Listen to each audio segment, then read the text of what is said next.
It's hard to find a part of our region that exemplifies the great North Woods more than Ely. Just hearing the city's name conjures up images of canoes, blue water, and towering pines. But in recent years, efforts to preserve that image and environment have resulted in a war waged over copper nickel mining. And now a new battle, this time over plans for a major lakefront expansion. You can see the remains of the original A-frame structure. Charles Marsden fell in love with Ely during a visit from out east 34 years ago.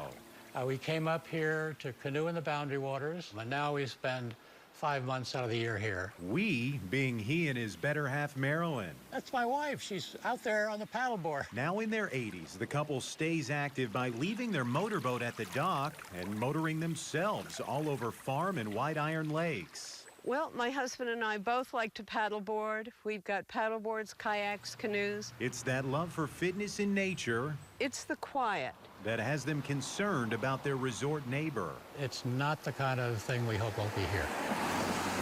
So welcome to Silver Rapids Lodge. This place is awesome. At 105 years old, Silver Rapids Lodge is showing its age both inside. Just needs some love. And out. You saying that needs a new roof? Oh. Right there? It is pretty green though, isn't it? Teresa Gray is helping manage the rundown resort as a pair of developers from other parts of the state eye it for a massive $40+ million renovation and expansion, unlike any the Ely area's seen. They see the potential here. They love this area. They love the spot here. They love Ely, the town, what it brings for people. It's a 3-phase plan proposed to begin this fall. Phase 1, tear down and rebuild the existing resort. All these lakeside cabins are going to be totally redone. The lodge will be redone. But it's phases 2 and 3 that are turning heads. Construction of 32 new state-of-the-art cabins on both sides of the existing resort. Each cabin can be purchased by up to 4 different owners who would share time at them throughout different parts of the year. The cabins could be rented out as vacation homes when none of the owners are present. There would also be around a dozen new boat slips, even a waterside tiki bar. So I think this is a great opportunity to keep a resort here. It's like anything in life. You're going to have people for it, people against it. The Marsdens are against. It's concern about scale and concern about location. The couple says what's proposed is similar to resorts seen in the Brainerd Lakes area. It isn't the type of attraction that should exist on a paddle-friendly lake bordering the boundary waters. We are concerned about the idea of tripling the number of boats moored on this narrow stretch of water. If that all happened, it would substantially increase the boat traffic. we won't be able to paddleboard. We'll be restricted on the canoeing. And the Marsdens are in good company with that sentiment. You're not going to find people paddling in a canoe saying, I'm going to stop at the Polynesian Tiki Bar to go and have a Manhattan and hop back in my canoe. Bill Wagner's been a part-time resident of White Iron Lake for 3 years, spending the rest of his time in California. What really drew us up to here was the fact that we don't see people having lawns up here. This truly is God's paradise.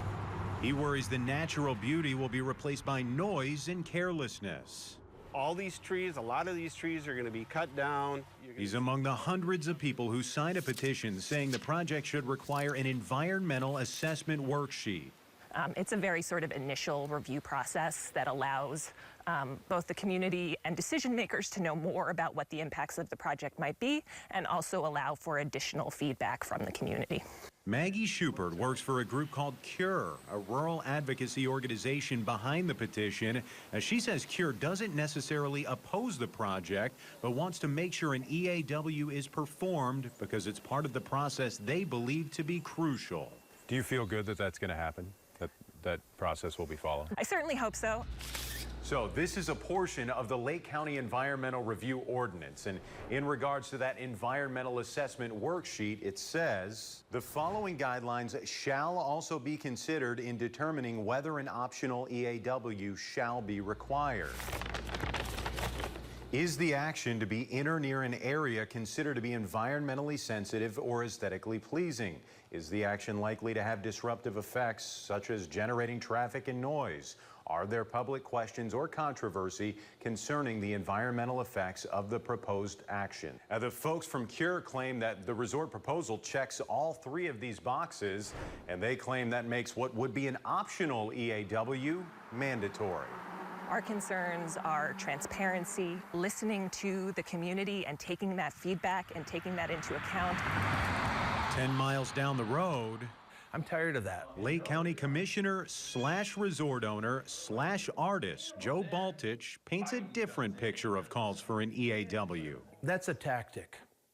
I'm so used to tactics already when it pertains to the boundary waters, pertains to copper nickel mining, and now a resort development. Baltich says the County Planning and Zoning Commission should be trusted to do their own due diligence in considering 2 zoning changes necessary for the project to move forward. And he believes it is high time to support plans for economic development in the Ely area. The anti-mining crowd said, you need to do tourism. So tourism's trying to come here, and they're going, no tourism. We don't want that. The fact of the matter remains, if we don't embrace some sort of development in Ely, we're going to suffer. Water skiers love to go up and down this. But to residents like the Marsdens, they'll suffer if the resort plans become reality.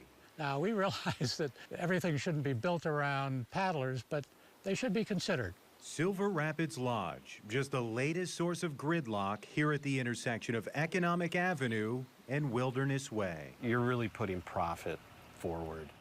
That's really all that it is. I just hope it goes forward. I hope it just turns out just smashing.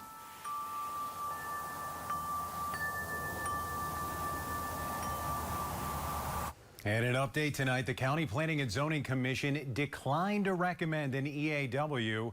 Tomorrow, the County Board plans to meet and vote on whether to refuse the petition to do an EAW. A final vote on the project could come as early as September 4th.